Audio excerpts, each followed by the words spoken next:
আজ আমি বাড়িতে গণেশ পুজো করলাম। তোমরা ভাবছো গণেশ চতুর্থী তো চলে গেছে, তাহলে আবার এখন গণেশ পুজো? তাহলে চলো সেই কারণটাই বলি। আজ আমি বেশ কয়েক বছর ধরে গণেশ পুজো করছি, আর গণেশ চতুর্থীর দিনই গণেশ পুজো করি।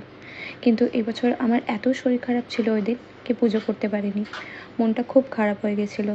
লাস্ট 5-6 বছর ধরে আমি কন্টিনিউয়াসলি পুজো করছি, আর এই বছরটা করতে পারবো না।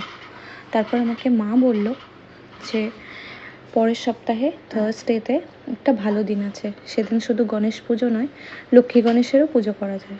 আর আমার বাড়িতে একটা লক্ষ্মী গণেশেরও মূর্তি আছে, তাই ভাবলাম ওইটাই ভালো দিন, ওই দিনে পুজো করা যাক, মানে আজকের দিন। তাই আমি সব প্রিপারেশন কালকের থেকে শুরু করেছি, আর নিজে হাতে সব প্রিপেয়ার করে আজকে পুজো করছি। মোদকটাও আমি বাড়িতেই বানালাম।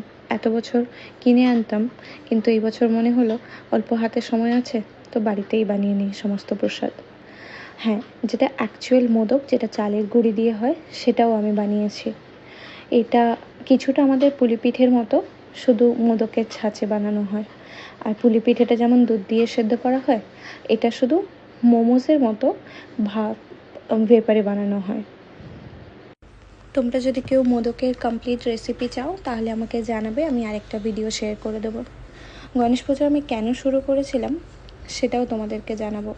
সেটার একটা ইন্টারেস্টিং স্টোরি আছে, পরের ভিডিওতে বলবো। আজকে এই ডেকোরেশনটা আমি ইউটিউব স্ক্রোল করতে করতে হঠাৎ করে দেখতে পেলাম। ডেকোরেশনটা খুব ইজি, কিন্তু দেখতেও খুব সুন্দর লাগে। ভাবলাম আমিও ট্রাই করে ফেলি। আমি নিজে হাতে যতটুকু পেরেছি অ্যারেঞ্জ করে, পুজোর আয়োজন করে পুজো করেছি। তোমরা সবাই জানিও কেমন লাগলো। আবার কথা হবে নেক্সট ব্লগে।